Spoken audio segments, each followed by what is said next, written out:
Hello everyone, myself Rahul Ashok. Currently I am pursuing my Bachelor of Physiotherapy degree from Marwadi University, Rajkot, Gujarat. So today in this video, I am going to talk about intelligent quotient, which is also known as IQ in psychiatry. So before starting with the IQ, let's understand the connection between psychiatry and physiotherapy rehabilitation.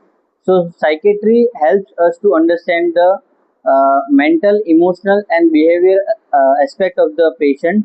So during the physiotherapy treatment, the physiotherapist not only focuses on the physical function, it also focuses on the psychological function. So let's start with the introduction. So the intelligence refers to the ability to learn, understand, reason, solve problems and adapt the new situation.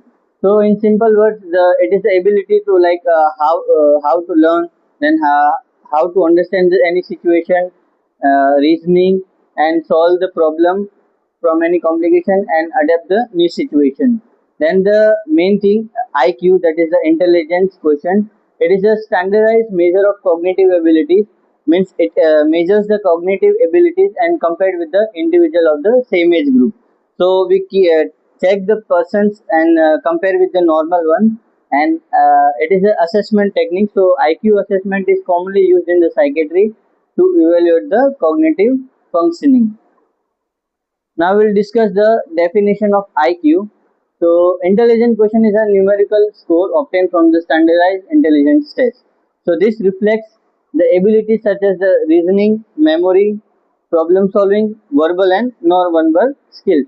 So this is the traditional formula of IQ. So it is the mental age divided by the chronological age, which is the multiplied by the 100. So here mental age is not the current age of yours.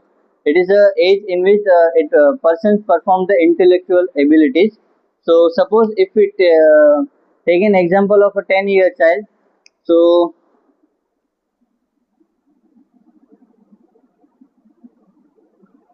the 10-year child have performance about the 12 years old child. So let's take the mental age. Here is the formula: mental age as a 12 and the chronological age. So suppose we have take the example of 10-year-old child. So the chronological age is the actual age of the person, like the how many years the person has lived. So 10 years will be divided by 100. So the value will get 120. So it is the IQ test of the 10-year-old child, and this is the mental age and this is the chronological age. We can also take one more example. The mental age will be 8 and the age will be 10. That is the chronological age, and divided by 100 will get the value 18. So it is the below. So let's move to another, that is the IQ score level. So these are the different IQ score which shows the different level of intelligence. So 90 to 109 is the average intelligence.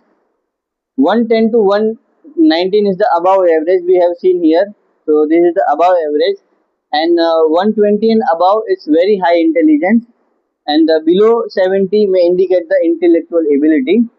And the psychiatrists and physiotherapists are use this score to understand the person's mental abilities and give their support therapy. Now let's move to the important slide, that is the importance of IQ in psychiatry.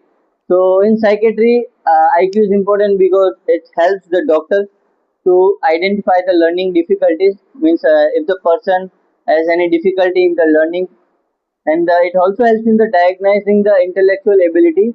Means it helps in early and accurate diagnosis of intellectual disability. It also helps in the plan education and treatment. It means it plans the education and treatment, and it also helps in understanding the cognitive development.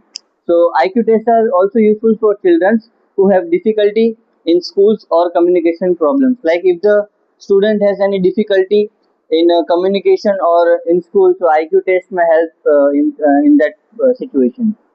Now, what are the factors that affects the IQ? So genetic factors, like from the child, from the birth, Then the brain development, like how the brain was developed during from birth to now. That is the healthy brain growth and early stimulation are crucial for higher IQ. Then the education and learning opportunities. This also affects the person's IQ. Then the nutrition, that is the most foremost thing for the person. It may also affect the IQ. Then the socio-economic environment, like the family economy, like the income, resources, a safe environment affects the intellectual growth. Then the health condition, if the chronic illness is there, during the birth complication was there, and the poor health can impact the IQ. Now let's see the limitations of IQ. So limitations of IQ, like IQ is useful, but it does not measure everything. So it cannot measure fully the creativity. Like the if the patient has a low IQ, so it cannot measure the creativity. Like they cannot able to think outside of the situation. Then the emotional intelligence, so understanding and managing emotion in the self others. And the talents, so they have also limitation in the talents, like they do not have any other like abilities like music, arts, sports and other fields. Then the social skills, like they do not build relationship with the society or the friends, like building relationship, communication and the teamwork. And the last, the personality, so they have less confidence, motivation, honesty and the other personal qualities. So a person with an average IQ can still become very successful through his hard work and skills. So at the end, I would just like to conclude the whole, that is the IQ is an important tool for assessing cognitive abilities and in psychiatry, and it also supports in the diagnosis, treatment planning and physiotherapy rehabilitation. And IQ should be interpreted along with the clinical assessment and adaptive functioning. Thank you for watching.